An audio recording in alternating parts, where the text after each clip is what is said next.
What's up? What's up, everybody? Welcome to a brand new episode of Part of the Problem. Kind of a special episode, a late night episode. Of course, I'm Dave Smith, and he is Robbie the Fire Bernstein. How are you, sir?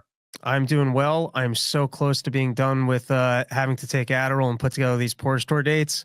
And I'm very excited to be done with it. Mobile, Alabama, and Pensacola, Florida is the start of the tour. And you can find that at porchtour.com. Nice. Awesome. Make sure you guys, if you're in the area where Porch Tour comes, go out and see one of the shows. This has become legendary at this point. People tell me, I hear all the time. I'm on the road. Oh, I went to the Porch Tour. It was crazy. You brought me in the middle of the woods and did a ceremony of some sorts. And then it's the best show of my life. And then I passed out and woke up, blood coming out of my ass. And I don't know how many more. I don't know how many more porches I have left in me. I don't know that I got another year of taking Adderall and coordinating dates. So this might be the last one. Anyway, so I just got home today. Spent the day with the family. It was very nice. I've been on a crazy stretch of just traveling nonstop. And of course, the last thing that I did was I was out, we were in Boston, then I went down to Austin, did a solo episode with Rogan, then I went and did the Nashville Comedy Festival, hung out with Kid Rock. Did he get a word in? Guy. You talking about tariffs? Dude, he couldn't have been cooler. Awesome guy. No, we didn't talk tariffs. I was just trying to angle for, you talk to Kid Rock to get a meeting with Donald Trump. Now, Dave, tariffs, what makes you even think you should have an opinion? Well, okay, so then let's get to it. Then the thing that I did, it just came out today. And we did it yesterday. So I figured we'd do an episode kind of giving my thoughts on this debate. I'm exhausted. I've been doing a lot of traveling and I been getting not so much sleep. So this might be a little bit of a shorter one, but I did think maybe we would just talk about it a little bit. I could give my thoughts, my recap of it. And I know you watched it, so you could give me your thoughts on it as well. It was. Am I allowed to give my opinion? I mean, I watched it and I have thoughts, but where do I get credentialed? Well, were you there? But were you there though? Were you live? I've never stepped foot in the Rogan studio, so I guess I haven't. So unless your feet touch the ground, you don't really absorb the information. Yeah, you shouldn't really talk about it. And I'm not arguing that you shouldn't talk about it. That's not my point. My point isn't that you shouldn't talk about it, but you shouldn't talk about it. And probably there should be experts who talk about it. And that's not okay. Anyway, my assumption is, I know sometimes it almost seems a little, douchey to do these recap episodes, but I don't know. It's just, I think this is probably going to end up being the biggest thing that I've ever done. I just have the feeling that this debate, I think me and Douglas debating would have been a big numbers show anywhere, but then you put that on Rogan and it's like, holy shit, this is going to be a big episode. And people love debates like that. So it was, going into it, it was like, okay, this is going to be a big thing. This is, I was very much looking forward to it. I was fairly confident about how it would go. I'm happy with how it went. I think it's great. I'm a bit shocked at how crazy it was. And in the way, I'll say this, right? This is an interesting, me and Douglas both, whatever side you're on, one of the really interesting dynamics I thought of the debate that stuck out to me was that, and I think even if you're like a Douglas Murray fan and you think, oh, he smoked me or whatever, which most people seem to not think is the case, but some of his, he's got a big fan base and I have a big fan base. And so in those debates, there's always some people who are just firm on one side. The interesting thing that we could all acknowledge is that me and him debating would have been way more vicious on both ends on any other platform.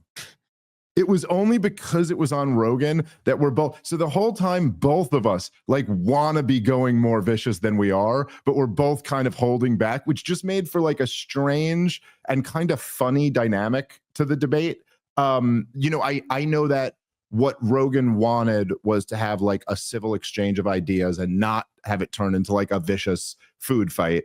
And so I was not going to disrespect that. And I understand why on that platform, it should be a little bit different than it is on Piers Morgan or something like this. This is for long form conversations. So I go into it with that attitude. And I also think that's kind of why I didn't, there were areas I probably could have gone a little bit harder on him, but I also, look, I'll say this, and then I'll shut up and let you talk for a little bit, and you could tell me what you think. But I left there with the feeling, I would say even a half hour in to the show, I think the reaction that we're getting, I've had a lot of debates where the reaction is overwhelmingly that I won the debate. In this particular case, it's just that he lost it. Like, it wasn't even that I beat him in the debate. He started out with a 40-minute struggle session for Joe Rogan that just contained probably the longest stretched logical fallacy I've ever seen anyone open a debate with. Just a naked appeal to authority, completely unclear with what he was saying. He came in, so in this struggle session with Joe Rogan, I couldn't make this up. This is barely before I presented any thought or argument or opinion. I think it was before that. He comes in with this long that is an appeal to authority, an appeal to expertise. You're having these non-experts talk about issues that experts should talk about. And I'm not saying they should be censored, and I'm not saying they shouldn't talk about it, but they're talking about it and they're acting like they're experts. How are they acting like they're experts? Because they're talking about it. And when they're talking about it, it was just the most ridiculous argument, the most pompous, elitist, but essentially telling the host of the show and the entire audience, your opinion doesn't matter. Like, it was just a strategy to me that was like, you want to make everyone think you're a pompous asshole? It was wild. In there, sandwiched in this appeal to expertise, he trashes Daryl Cooper and Ian Carroll, whose names he doesn't even know, and admits that he's never consumed any of their material before. Yet he's trashing them and then claiming that you can only talk about these issues if you have expertise. Then when he's asked, does he have expertise? He goes, well, in some things. Do you talk about things you don't have expertise in? Yeah, all the time I talk about things I don't have expertise in. Okay, well, why can you do that? Oh, you're not even understanding my point. It was just like the most wild thing. And it just became clear as the show went on that Douglas Murray came to do anything but debate me. Like, that was the theme of the entire show. He was there to do every single thing except have an exchange of ideas with me. Everything. It was either I'm going to go on, these long appeal to authority, or I'm going to play ridiculous semantics games with you. Like when I say we're at war, you'll say, we at war, and you're not at war. Your military is having an action and you're not. And just contradicting himself constantly. The things he, like, instead of ever taking on my argument, he would think it was a big blow to be like, you haven't been there. You haven't been there. You don't have expertise. You don't. It's so bizarre because it's like, this would be, look, I'm not saying I would agree with it, but at least it would make sense if Douglas Murray refused to debate me and then made a video about why he wouldn't debate me. And in the video, he said, because he doesn't have expertise and because he hasn't been there and because, okay. But once you agree to the debate, you can't just say, I have expertise and you don't have expertise. You can't spend 40 minutes on that. It's like, demonstrate it, motherfucker. If you've been there and that gives you some greater insight, then demonstrate that and win the argument and counter what I'm saying. He would never, the entire thing, it was straw man. He would argue against what other people are saying. If I said, the NED and the USAID poured $100 million into the Maidan protests in 2014, he'd go, sometimes libertarians speak as if everything that happens in the world is done by America, and really there are no other actors and nobody else has agency. And I'm like, what? No, all the people there have agency.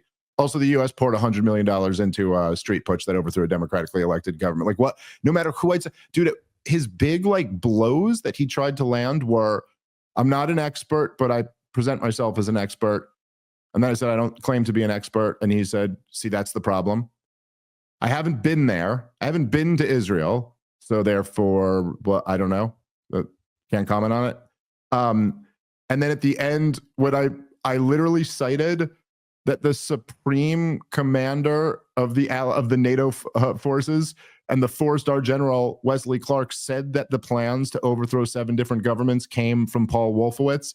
And he said, I shouldn't say Paul Wolfowitz because that'll make people hate Jews or something like that. I can't mention the deputy defense secretary. Anyway, I don't know. You could tell me what you thought of it, but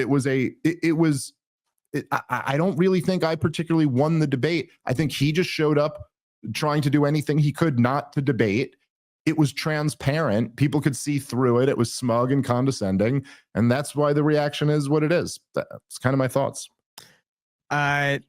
First, it did an excellent job. It was a fun watch. I knew that this was happening for a while, and I was very excited for it. And that was a good recap there.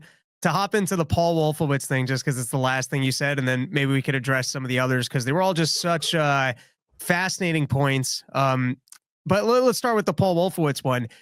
You mentioned the name, and it was so not the point of what you were trying to address. I think you guys were having a conversation about the regime changes in the area and in the agency, and you were trying to say, no, America's clearly had an involvement. And he said that as an aside, and he scoffed, ho, ho, ho, and you're like, well, why is that part funny?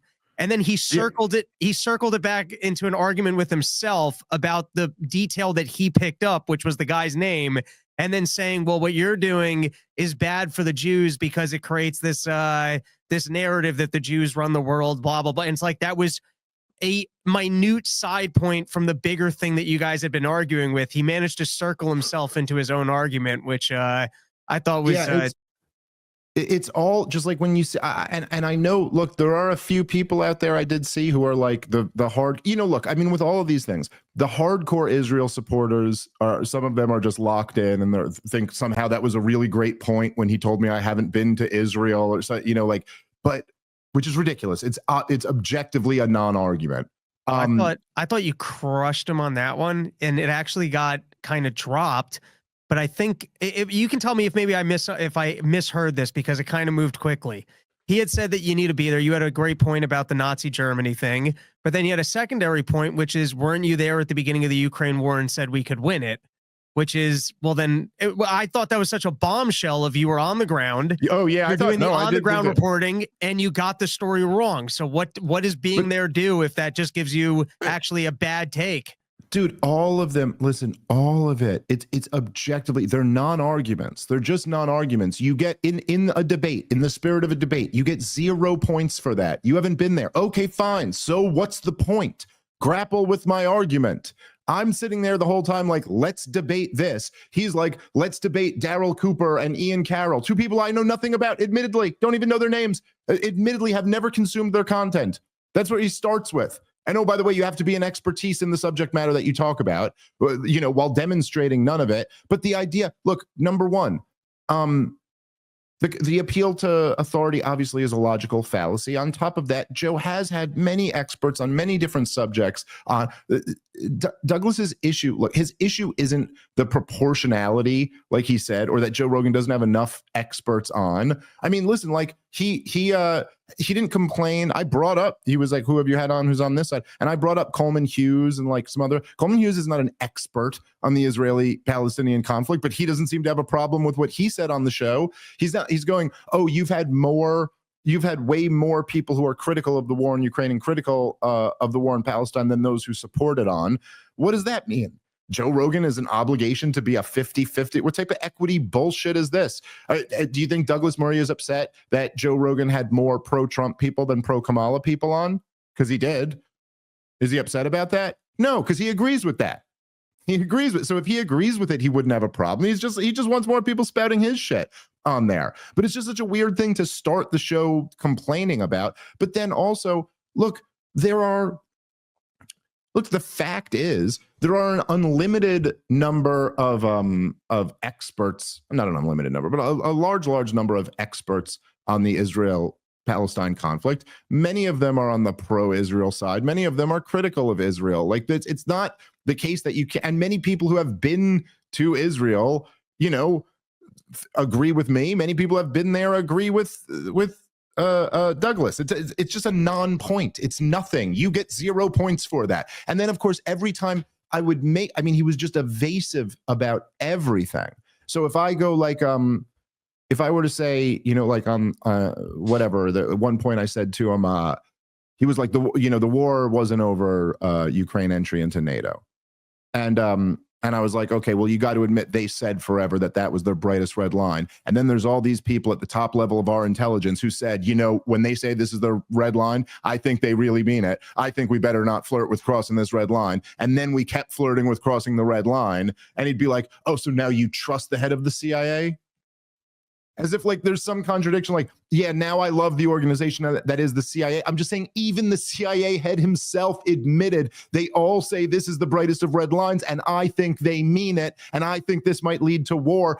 Like, you're not taking on the argument at all. And then he'd go, well, it wasn't about NATO expansion, and say something else about how Putin wants to constitute the Soviet Union. And I'd say, okay, well, the head of NATO literally said that Vladimir Putin sent him a draft treaty saying, just put into writing that you won't bring Ukraine into NATO, and then I won't invade, right before he invaded.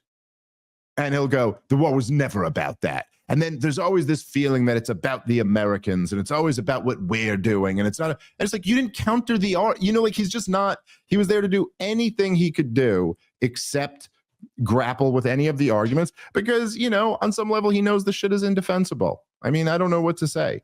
And so I think in a weird way, I ended up just collecting kind of an easy win on it.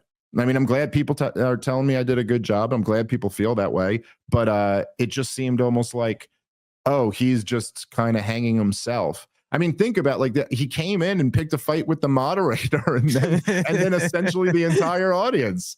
It was like, Jesus Christ. And I just think that whatever, at least from what I've seen of the reaction, and I do tend to like, you know, I tried my best to not like live in the YouTube comments, but on a show like this, it's kind of impossible for me to not, you know, when you do this on, it's not like if I do a show in front of my audience where I kind of, you know, I know my audience knows me very well and I know them very well. And at this point, the Joe Rogan audience knows me, but it's not the same. And it's such a huge show that you're like, oh, I'm kind of interested how people responded to this. And it was, I mean, the second I looked through the comments, it was like exactly what I said after the show, exactly what everyone there, because he like left right after. And I asked a bunch of the people who were there and like watched it, like, hey, what'd you guys think? Brutally honest, like, what'd you think? And they were all like, oh, he just killed himself like right away. And I was like, yeah. And then that's what every single comment was. Every comment was just like torching him for the shit. He couldn't even figure out what he was saying, it felt like, for the first like 40, and he took 40 minutes. He took like 40 minutes of the thing and just dragged it into this struggle session. It was so wild to sit there watching. I'd love to take on some of the logic of the arguments he was putting forward. So the first one is we're not experts. And so if we aren't experts, we should be very easy to dismantle. Yeah. And if anything, we're round one. And if you can't get through our questioning or your questioning, then there's no even reason to have to escalate it to having a conversation with an expert, because wow, this is the degree by which the expert class is lying about a topic that someone as dumb as me, take COVID, take green energy, take a lot of these topics that the expert class told us we weren't allowed to question, take the track record of this show. If anything, it's showcasing the degree by which the expert class is lying and abusing that title, that they fall apart under questioning, and they need to appeal to authority and go, hey, we can't have other people questioning this stuff. No one else is supposed to have an opinion. We need you to trust the experts. That's the only way that society functions. Well, then if you guys are the experts and we're not, you should be very comfortable to hop into the ideas, have the arguments, and dismantle them. And if you're unable to do that, maybe you shouldn't have the expert title, or maybe you're abusing it. Yeah, but also like, you know, it's right. And he would make some arguments or like that were things that, yeah, neither me nor Joe would have disagreed with. Like what he was saying, the thing where he was like, okay, I understand the experts have discredited themselves, but that doesn't mean we need to turn over every single stone or just have everything. And you're like, yeah, sure. Okay. That's why you have to be judicious about it. But like, now let's be judicious. We're here to talk about the issue. Let's see if you have an actual argument. Like, it was enough. Like it almost felt like that whole thing, like what I was saying before, when I was like, it would kind of make sense if if he had refused the debate and then was saying why he refused the debate, and it was like, oh, this guy's beneath me, he's not an expert. Which, by the way, I thought I saw Sager and Jetty, who I love. He posted today, and he's like, he has a bachelor's in like English or something, like, which I didn't even know. He's like totally just not an expert on anything. It's the weirdest argument to be making. But you know, so I'm drinking more tea than you, Dave. Yeah. So you know, well, he's but like he's making this argument, and there is something about it that and I'm not saying, like, again, it's like he's coming into a fight. It's like we've agreed to fight, and then before, like, it's just like when the bell rings, he's like, well, let's just do, like, I just want to tell you for 40 minutes, like, I'm such a better fighter than you. I mean, it's crazy that I'm even fighting you. Like, this is just kind of ridiculous. Like, why would I fight someone like you? And I'm like standing here with my gloves up, like, yeah, okay, but like, are we, come on, I think we're going to fight now, and you can show me if you're better than me at this. And then once it comes to that, it's like he has nothing. It's always so shocking. Like, they just have nothing. The same way I felt after the Dennis Prague, he didn't have one like real argument. There wasn't anything that I said that it was like, oh shit, he took that on and really knew better than me. They'd be like, okay, you know, the World Bank said that the embargo in '96, which wasn't as severe as the full blockade that's been around it since 2007. They said just for the 1 year of it caused a 40% retraction in the economy of Gaza. And I go, you know, the Great Depression was a 30% contraction. So we gave them a Great Depression 1 year. Now you've had this blockade on them since 2007. What do you think that's done to the economy? And his response is, oh, so you trust the World Bank now? Very convenient. Like, is that really taking on the argument? Okay, maybe their estimate isn't perfect or whatever. Who's like, do you know, obviously. You've also never seen the border crossing. So why would firm analytics like that even be able to complement your analysis? Right, exactly. I mean, it's just totally ridiculous. Like, just complete non-arguments. You'd only embrace these tactics if you had nothing. But I do think there's also, and I think part of the reason why, like, that clip. Actually, Suarez, you want to see? You could, if you want to bring that up, maybe we could play that clip, because I think this one was I saw was getting shared a lot, and I think it was one of the moments. It's, you know, I kind of felt like in a weird way, it was a little bit similar to the Cuomo debate dynamic, where, like, when I debated Chris Cuomo, I had like this huge. It's by the way, Suarez, if you go to my Twitter, it's Chief Nerd posted it, so it's, I retweeted it somewhere, but if you want to grab that. But you know, I had this huge advantage when I debated Chris Cuomo, because it's like the entire audience that we're talking to already decided they agree with me, not you, on this. You know what I mean? Like, we're talking about the Iraq war now. It's everybody agrees this thing was a mistake. There's no, like, you know, it's as unanimous as an issue can get. And even though, somewhat ironically, even though like Donald Trump was the president through 2020 and was the, you know, the buck stops with him, he was the guy who made a lot of the terrible calls. Yet in our very interesting political climate, only 5 years later, Donald Trump's entire base is with Bobby Kennedy on the health stuff, not with, you know what I mean, any of that shit. Like, everybody's rejected the COVID stuff as being bullshit. And so in the wake of that, the biggest thing that we've ever like collectively lived through, and there's this huge unanimous consent, or damn near close, that this unanimous agreement that, okay, yeah, all the experts got this wrong, all of this was bullshit, and all the mantra of trust the science and only listen to the experts was all just bullshit, so that they could propagandize us with lies. For him to even be attempting to make that argument, I just have this I have this huge advantage, just because like the entire Rogan base is just like, oh yeah, but that's everything we just rejected. You're making the exact argument that we all just saw was complete bullshit. So I don't know. I think it was just, again, it was kind of handed to me. Okay, yeah, let's play the clip, and then we could discuss a little, I guess.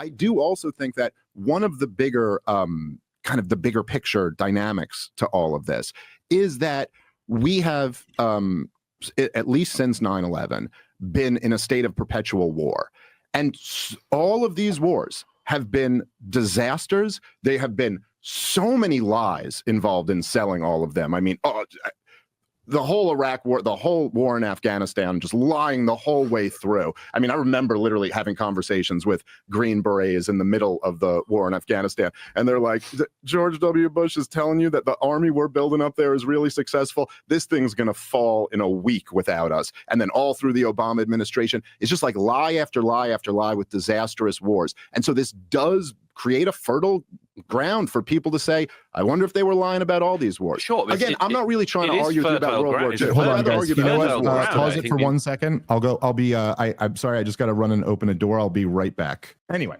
Okay. So, sorry.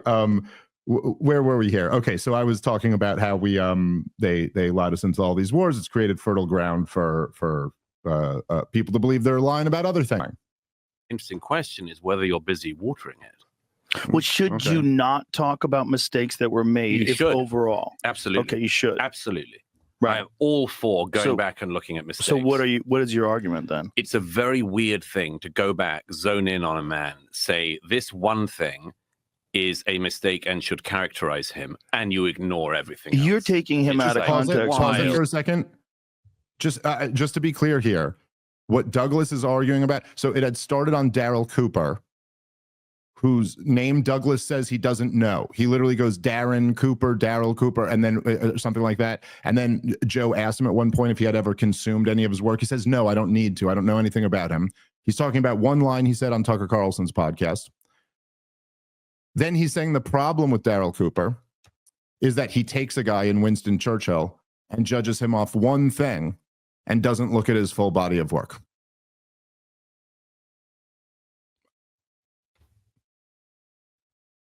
That's what he's arguing. Does anybody see a problem there? $10 to for the first person who can point out the logical contradiction in that argument. Anyway, it's just unreal. Here, let's keep playing. When you're talking about Daryl, who's done, what was it, 30 plus hours? So what? 30 plus hours of podcasting. You do that in a week.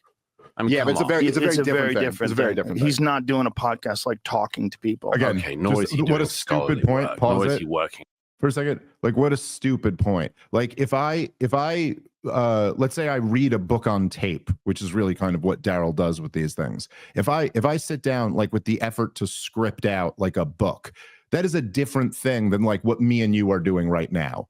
And just count the hours that we've done this and then compare it to that. That's like a written presentation, an oral presentation for 30 hours. Do you not see the difference between a 30-hour oral presentation going deep in depth on a topic and all of the players and all of the histories and what started every war and how the people suffered and what both sides, you know what I'm saying? Like that's that a giant and just book.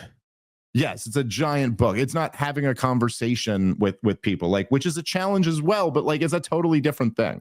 All right. Anyway, let's keep playing.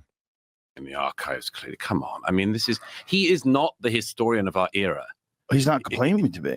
This is the thing, Joe. This is like punching jelly. No, but you don't consume his work. What I'm saying, because I don't need to consume endless versions of a revisionist history. I understand. But it's not revisionist history. If you listen to his work, it's not revisionist history. He's basing it on historical work.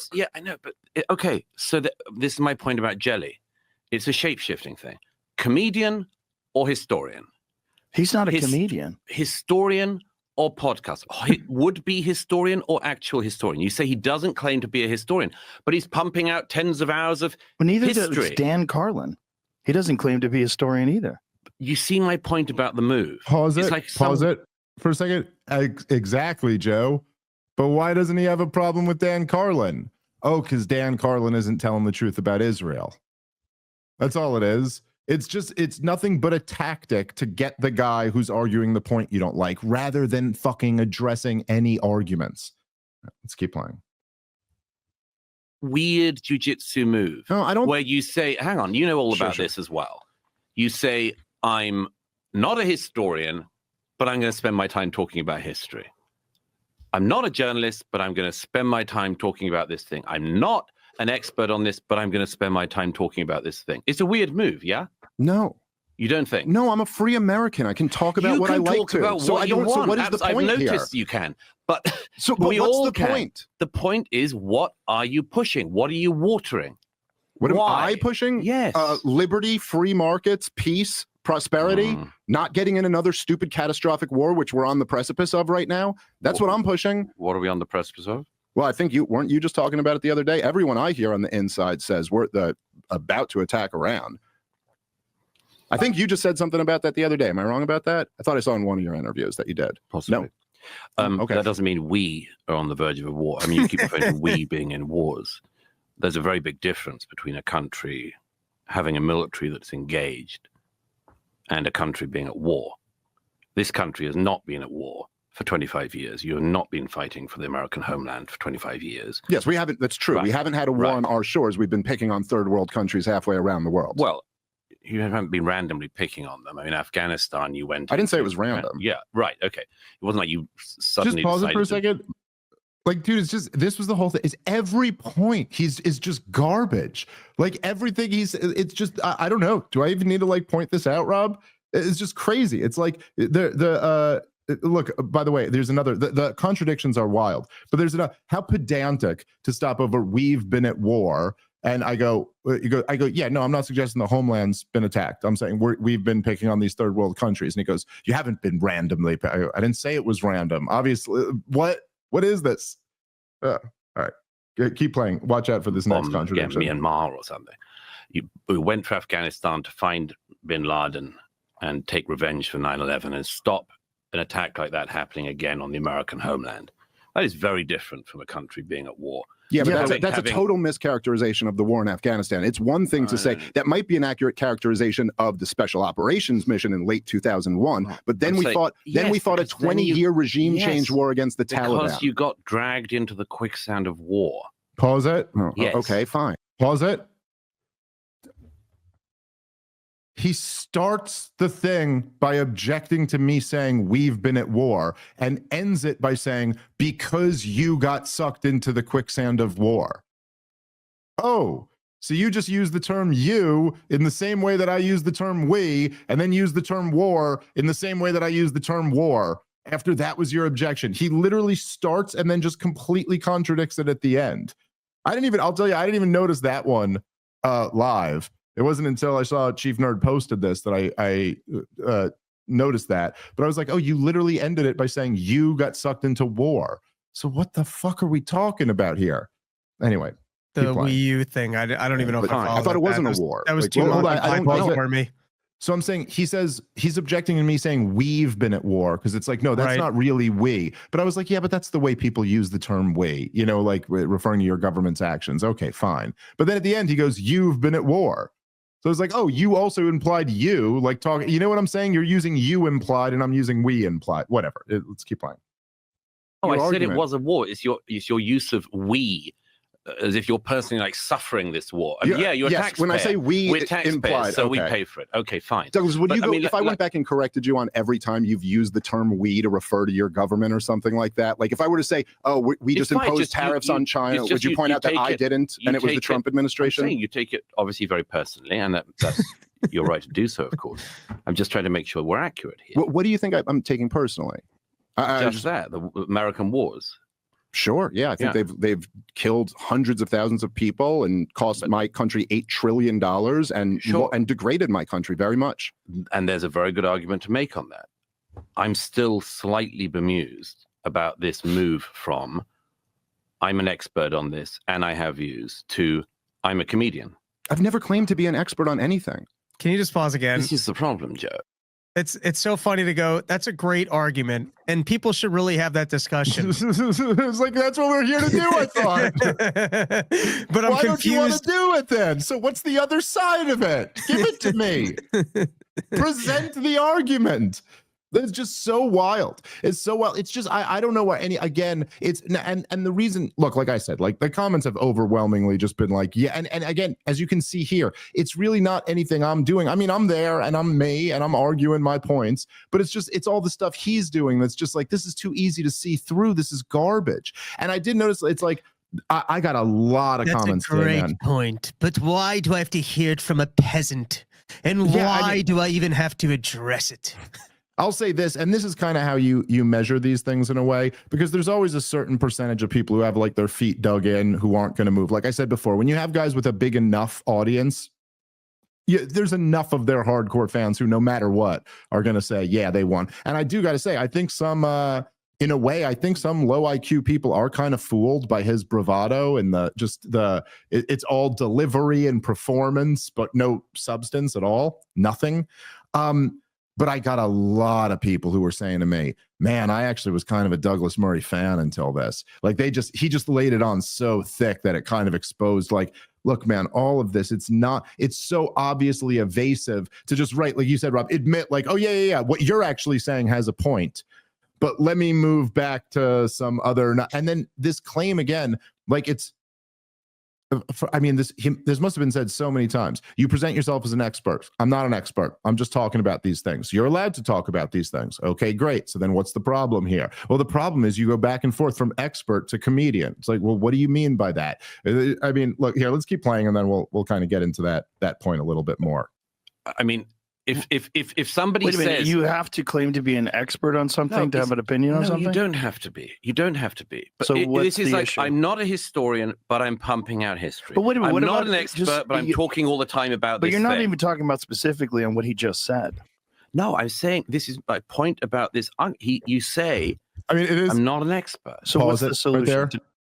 there. Like, God bless Joe Rogan, because he is trying to keep it civil and be as nice as possible, but he's just like, that sure does seem like the thing you're saying doesn't at all address the very reasonable thing that he just said, like what that you even admitted was reasonable. So like, you got anything for that? And it's just anything except arguing any of the wars, anything except actually putting up a debate, grappling with anything I'm saying. All right, let's play the last little bit. To not talk about it? No, it's to have more experts around. Well, the expert To class hear- hasn't done a great job. I know. Man. This is follow the science. Absolutely, Yeah, but you know what? absolutely, I Okay, so agree fine. with So that. during, I just said okay, to you, so- I agree right, with that. right. I know. But So one Douglas, of the problems during is, all of Fire COVID, away. I will put my track record against any of the expert class on COVID. I'm glad to do that. So should I have just shut up? Should I have shut up by opposing lockdowns and opposing No. vaccine mandates No. and Well, talking that about was the the lab leak argument at theory? the time. You realize That's the right? entire argument that you're making. Let the No, I'm experts not- handle I'm this. not. He's not. No, it's like, and he has the nerve to say that me and Joe were like jelly. It's like, dude, you couldn't pin him down on anything. Anything he says, he won't just stand for. And look, I'm sorry. This thing, to this claim, which people try to make, right? That, I mean, he's the only one I've ever had actually like try to make this in a debate, but I've seen other people like say it online and stuff. But the idea that it's like, hey, look, you're just a comedian and you present yourself as this expert, but then you always have this like parachute, like, oh, but I'm just a comedian. First of all, which Douglas later in the debate directly accused me of, like that's what he said. And it's just like, I don't know how many times I have to say it to him. He has to be like a drunk woman and just pretend he hasn't heard it every single time and keep saying it again. There's really no contradiction here.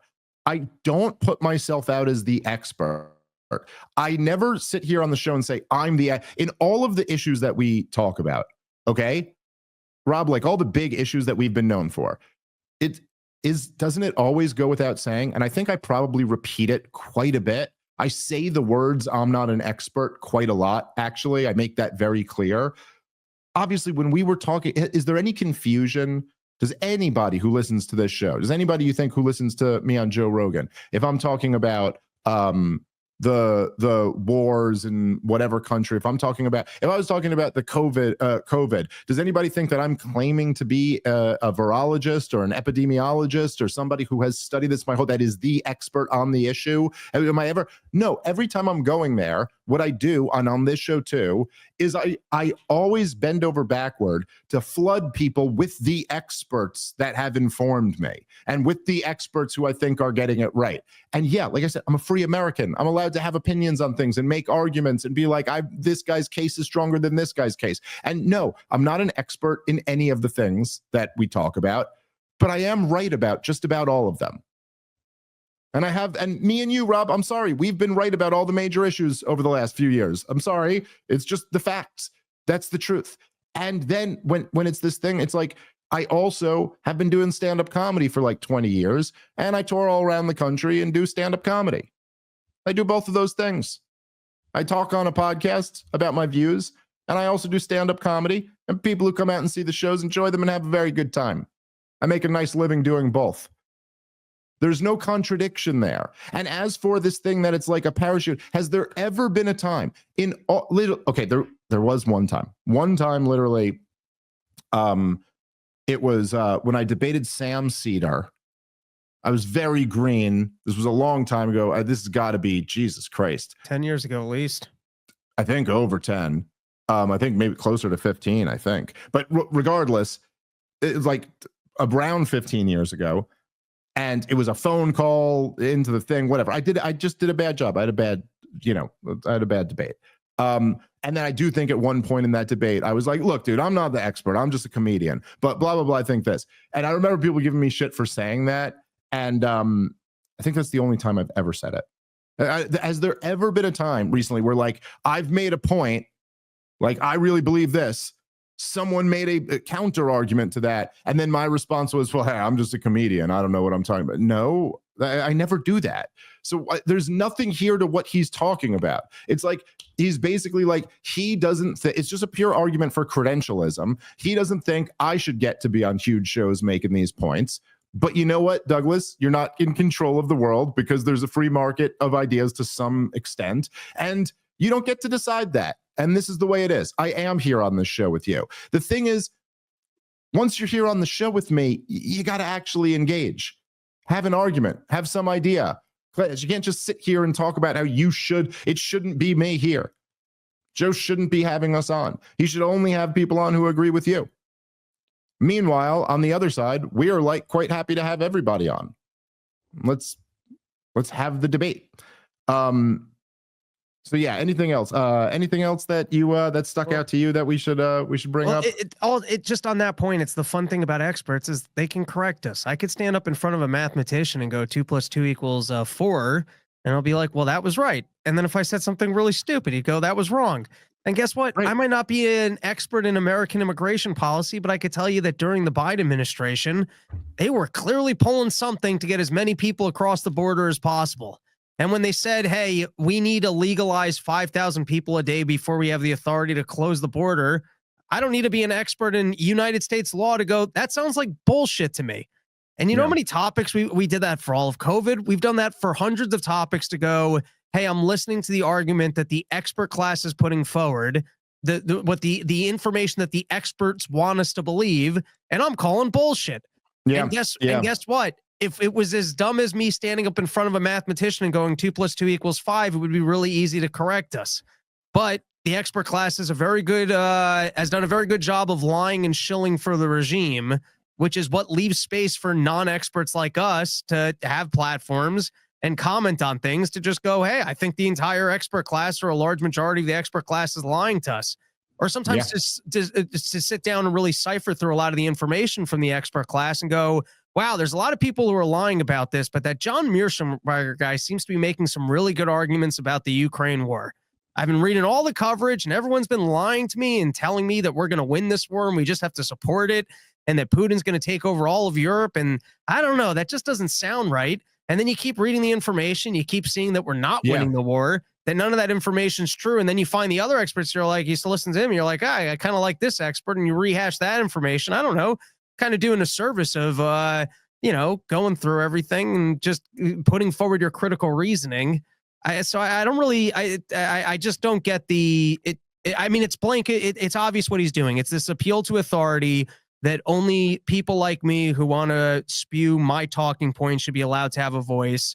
And so if you're not spewing exactly what I think people should know, which we don't really want to have to contend with other people's arguments about, then you shouldn't be platformed.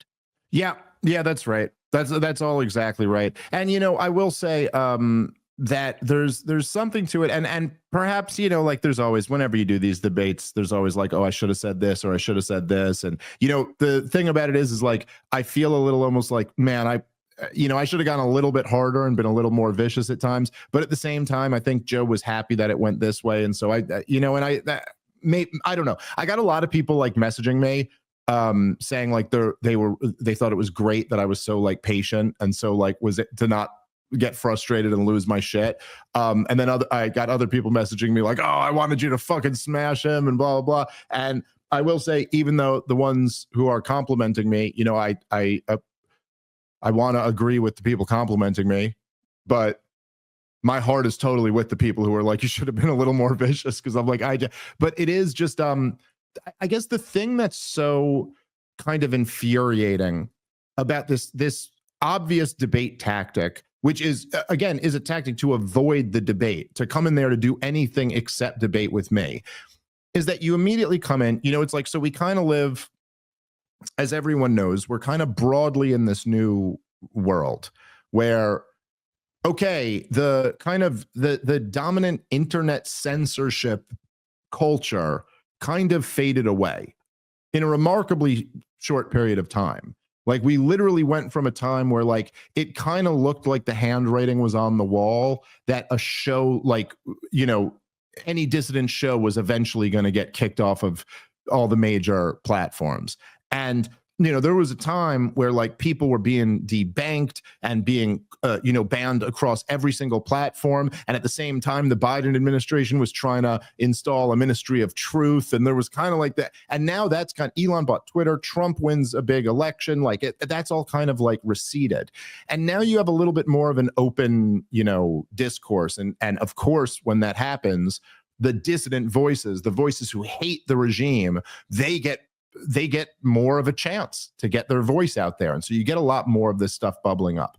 And this includes people who are just like against the policies of the regime. And it also includes people who are conspiracy theorists. Some of them, you know, are more on point than others. But there's something about like the role that people like Douglas Murray play and the trick they use to come in and go like, the first thing I want to talk about is I want you to feel bad about yourself for the fact that I think the conspiracy that you thought is wrong, or you haven't called out this person who has this conspiracy or this person who has that conspiracy. And it's like, dude, come on. Like even what he admitted there about COVID, like he admitted there was a giant conspiracy and what was that conspiracy? That the fucking pandemic that the entire corporate media and the entire media class used to install totalitarian lockdowns was a fucking lie, that they had made the goddamn virus and then lied to cover it up and then instituted totalitarianism and then gave giant banker bailouts and corporate bailouts and then forced a bullshit jab on millions of people. I mean, like the current president of the United States of America, who is, I think, the most popular political figure in America today, was framed for treason by his own deep state. They tried to smear him as a traitor to his country. Then they tried to throw him in jail. And then coincidentally, nothing to do with that at all, but the sniper did get a clean shot at his head from 130 yards away. And, you know, whatever. It's just that has nothing to do with anything. And sure, he had been in a couple BlackRock commercials and there's no data on any of his phones or whatever. But yeah, his place had been professionally swiped, but whatever. I'm saying that part's unrelated completely.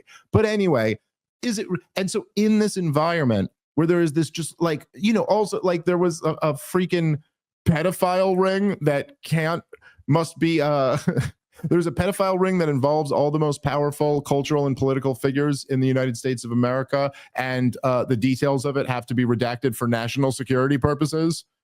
You know, like, and then your response to that is to come in and just counter signal against anybody who's a conspiracy theorist. Anybody out there who might be a little sloppy the way they're putting dots together, rather that, you know what I'm saying? Like, there's just something about that's like, and then not just that, but then to like try to shame other people for not also counter signaling them. Like, hey, motherfucker, it's totally reasonable for me to say, all right, you know what? I don't agree with a lot of the conspiracy. As I say on my show, sometimes if a conspiracy comes up, I go, yeah, I think people are jumping to conclusions there. I don't think that's right. People know what I say. I say what my views are. But no, I don't have to spend all my time counter signaling when other people who hate the government class like get it wrong, maybe, or go a little bit too far. Because like it's totally reasonable for me to say, no, I'm going to focus on this criminal regime and my outrage for them. And then especially when like, you know, the policy, again, the policy that Douglas is advocating is so much more evil than pushing like one of these conspiracy theories. And of course, that's why he doesn't want to actually defend. That's why he'd like to. And look, I will say, I think he, in a way, made an effort. And to the extent that he was successful, it's that we only really talked about the war for a pretty short period of time, considering how long the podcast was. But when we were talking about that, he didn't land one blow. He didn't take on one point.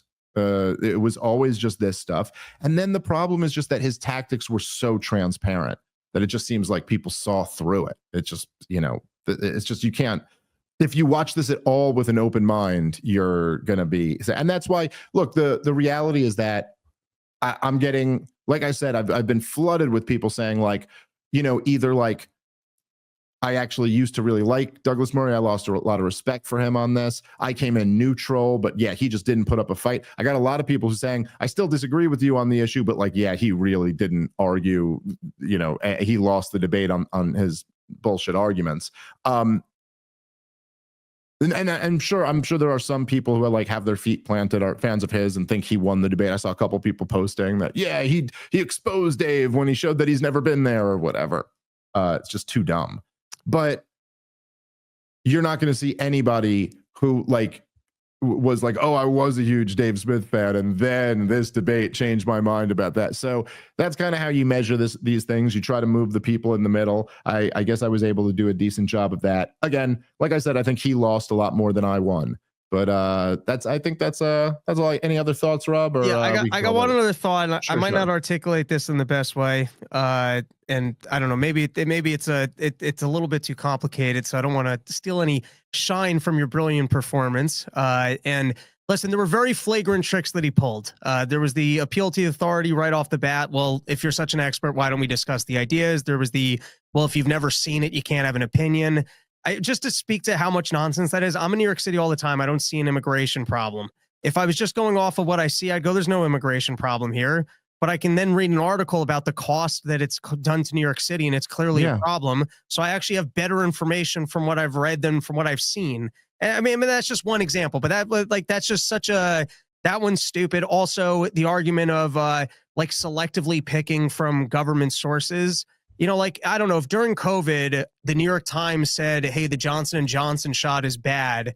And I go, look, even the New York Times is telling you that this one's bad. And you go, oh, what? Right. Suddenly you believe the New York Times? No, I think the New York Times has been shilling a narrative the whole time. And when even they're going to concede this point, that's when I'm going to go, look, that's how flagrant this is. And so there's a bit of a flip on that one. And then there was also just a lot of just wasting time and pulling little finicky, like that kind of stupid thing.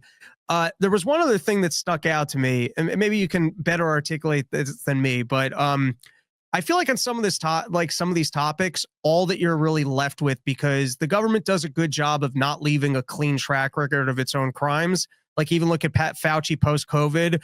I said that I was a recommendation. Right. I was passing this to that. You take the situation in Syria in which he was trying to make the case that we weren't involved, or that's, why you looking at us. It was a smaller factor or something like that. I'm not an expert. I can't point to specific proof of the fact the United States government managed to overthrow Assad at the end of the Biden administration. But the fact that there was Ukrainian stuff over there, that Israel stepped in, took over military bases, and the relationship that we've had in the past working with groups such as Al-Qaeda in the region while saying the moderate rebels. Yeah, I can't prove to you that was America, but I think there's also, at the very least, if you arm and back a group and they try to overthrow the government and it fails, and then years later they try to throw the government and it succeeds, even if we don't have the proof yet, which we might well get in the future, we'll see that there was direct American involvement in the second time. You still backed the group the first time. Like, it was still your intervention that ultimately led to this outcome. And of course, this is the game that they play a lot, but like the whole point, as like everybody who studies this shit knows, right? The whole game of CIA-backed coups is always to like move the needle enough with as little a footprint as necessary, right? So like maybe there's an uprising, but the government is stronger and could put it down. But like if you send some weapons in, that'll be the difference. between them taking over the government or not. And then you could sit back and go, oh, it was just a little bit of weapons that we sent in. And it's like, yeah, but the point of sending it in is to make the difference. That's the whole game. Stated a little bit differently, and I'll give another example. If we can only trust the expert class and we can only criticize government if there's direct government evidence, how do you ever question government policy or if it's in our interest? And so another example would be there was a long discussion about, Israel's tactics in terms of what it's been doing in Gaza. And, I've said it a lot. I actually don't know the history of the situation, but I look at what's going on there, and I just don't think you can kill civilians in the way that the Israeli government has been doing so. And so he's trying to walk the line of, well, although they're doing it, they don't intend to do it. And now I'll insert conjecture once again. I've heard of programs like Daddy's Home, which they're specifically waiting until someone goes back into a building. I'm looking at all these homes being bombed, and then he wants to say, well, that's because of the booby traps after the fact. Well, I've even read stories of, and once again, conjecture. I've read stories of the Israeli government sending Palestinians in to set off the booby trap. I don't know if that's true or not, but I've certainly just seen the Israeli government lie about, hospitals are main base. It was a Haaretz piece where they spoke to a couple different IDF soldiers. So it's again, like you never know for sure with these things, but it seems like a pretty But I just to take it as a given with all the death that's happened in the area at the beginning of the war. I just remember this example where they bombed that first hospital and they said it was a main base and they were pointing to the tunnels. And then it turned out that Israel had the tunnels. And then when they said, look at the military gear, it was less than I've seen in police raids in New York City on gangs. So there might have been a presence there, but to say it was the main base. And then to just say, well, I should just give it as an absolute given that that Israel's working in a very moral capacity. So sure, I'm working off conjecture when I go, firstly, I think that this death is outrageous. And yes, I also just can kind of deduce, I think they're lying about the morality that they're handling it in the most honest. And firstly, just telling someone that they can't be in their home and then just sending them off with no resources to return to empty rubble. Like, I don't even think that's acceptable. But there seems to be how do you criticize anything if government works with the expert class and you need an expert class, and then government doesn't keep perfect records of its crimes. So at some point you have to kind of evaluate the conjecture of the situation. And so if you're just going to label that as conspiracy, which I would just say it's more just critical thinking, then how do you possibly criticize government from his perspective? Yeah. It's look, the argument obviously is ridiculous, but it's essentially he just tried to bring the Sam Harris argument there, to scoff and say, no, we're above you, we're smarter than you, we're better than you, we'll be the ones who decide. And it's just like look, this is obviously the argument is elitist and I think wrong. It's also just been widely rejected, and it's to take that ridiculous argument to like the Joe Rogan podcast audience just seemed so crazy to me. It seemed like such a good, it's almost like, we disagree on so much. Like if you take the broader, say Joe Rogan's entire audience, you're talking, millions and millions and millions of people. They have different points of view on a lot of different things. There's a lot of different people who are Democrats and Republicans. There are people who are liberals and conservatives. There are people who actually have probably like wildly left-wing views and wildly right-wing views who listen to Joe Rogan's podcast. But like, if there's one thing I feel like that there's just consensus on, is that we don't believe that.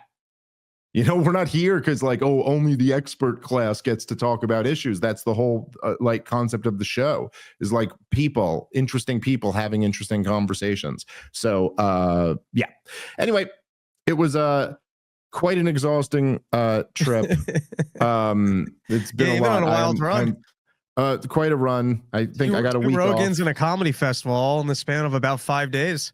Yeah, and a fun weekend in Boston right before that too. So I think I got a week off now, but I'm gonna enjoy it. So I'm gonna go get some rest. Thank you guys very much for tuning in, and we'll be back to normal schedule coming next week. Sorry about the schedule has been a little inconsistent with the podcast, but I've been all over the place. So there's only one May. All right, thanks guys.